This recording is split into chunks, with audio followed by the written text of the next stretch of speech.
Domestic violence against women is a serious issue in the United States. The National Coalition Against Domestic Violence says that domestic violence occurs every 15 seconds, with 4 women losing their lives daily. Domestic abuse comes in many forms, and one way in particular can be pretty hard to spot. It's called gaslighting, which is a form of psychological abuse that can lead to physical violence. It can cause a person to lose their sense of perception, identity, and also self-worth. And our guest today is a domestic violence survivor who reclaimed her self-worth. Now she's helping women take back their lives and their health.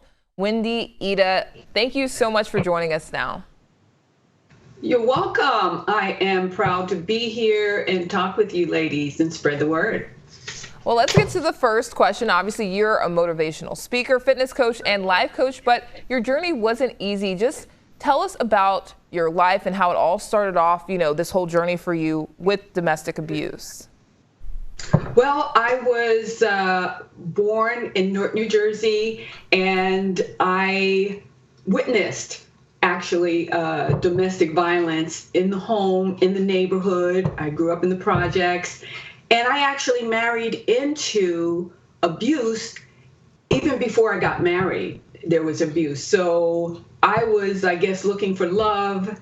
I was married for 13 years. I had 2 babies, and it started with mental abuse. And that's what I want to spread the word about, that it does not have to start physical always, and emotional abuse.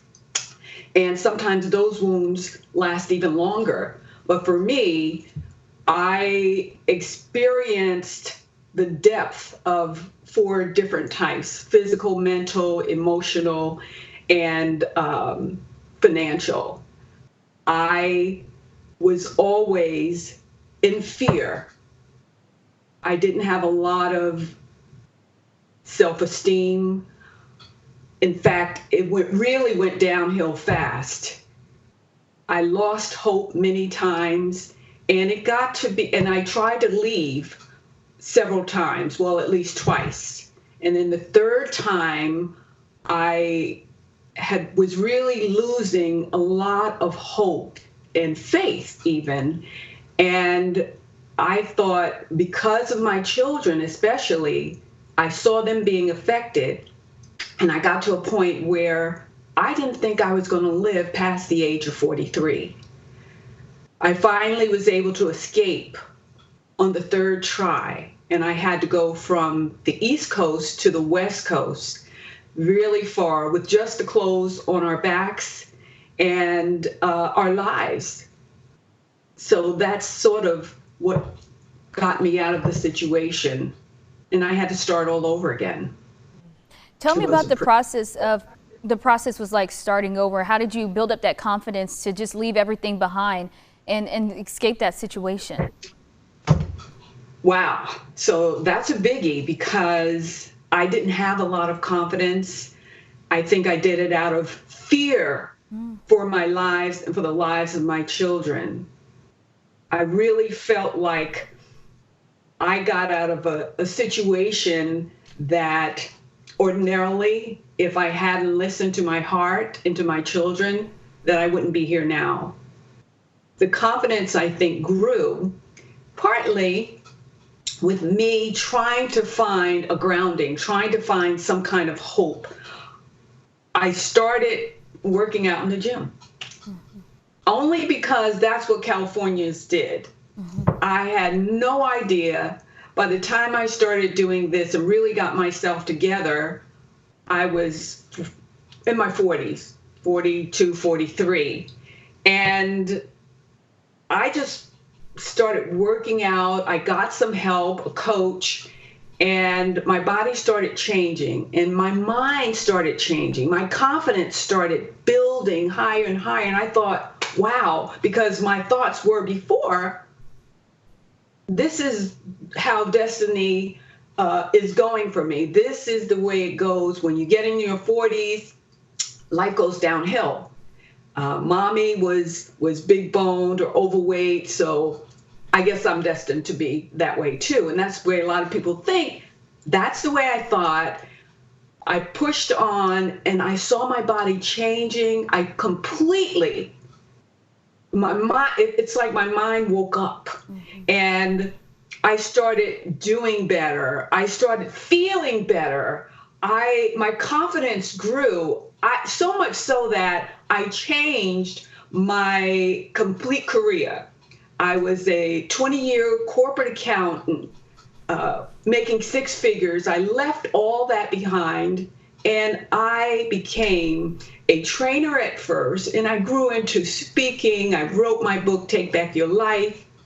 And that was starting at age 43 when I thought it was all downhill. I pushed my body further. At 57, I entered my first bodybuilding competition, won 3 top trophies. Now I'm an 8-time national champion. And then I kept going. I was so excited about life. At 60, I became a 2-time Guinness World Record holder with burpees. Yes, and I was so excited and blown away. I thought there are no limits in life. No matter where you come from, you can do what your heart and mind helps you to do if you nourish it. And that's also how my book came about, Take Back Your Life. And now I woke up so much and changed so much. I thought I'm a late bloomer, but nevertheless, I'm a bloomer. And I know it's available to all women, no matter what age you are. It's never too late. Yeah. We don't like to, say a woman's age, but Right. you are over the age of 60 and you look amazing. You really do. And you're in the best shape of your life. So, when we come back, she'll have some tips for us on how we can reshape our mind and continue to push forward. Stay with us. We'll be right back.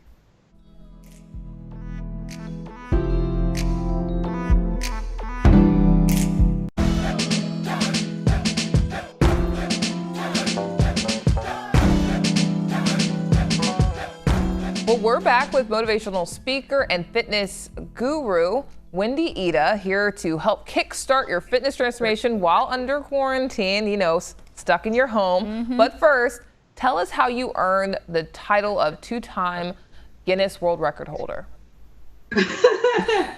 That's always a fun thing.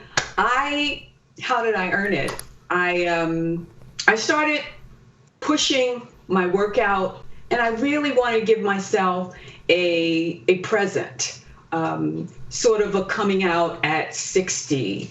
And I have a bucket list, everyone does. So I started working out more and I started doing burpees. I thought, what can I do? There's so many things that I wanted to do, but I started with that. And I plan on doing some more in the future, but I just started doing burpees. And so I had to do at least 30 in a minute. Yeah, that's what it was. 30 in a minute. And because that's the typical athlete, Guinness World Records told me. So I actually did 37 burpees in a minute. Ooh. I really surprised myself, but I was on a roll and it was getting good. And I was feeling those endorphins and it was just, I was spastic. It was overwhelmingly fun. Oh my goodness. I can't even do 10 burpees in a minute. I was thinking the same thing. She's putting us to shame. I'm thinking to myself, how quickly you have to get up and down in a minute. That's amazing. All right. As we know, the gyms are closed. I'm starting to lose hope for my summer body. Yes. Like, is it possible? How do we continue to stay motivated and continue to work out at home and find new ways to kind of, work our body out and not have to rely on going to the gym? Okay, just one thing I want to tell you, and I know you guys are being polite, but I don't mind saying my age. I'll be 68 in about 4 weeks. What? So, wait, 68? Yeah, 68 I'll be. Goals. And I am feeling amazing. So, and the way I stay motivated and the way you can stay motivated, anyone listening, is to really first find your purpose. Find something that you love to do. Feel it in your heart. When you love to do it, you're excited about it. You want to do more of it. You want to share it. And that's what I do. So while all of my programs and everything I do mostly is what you can do to stay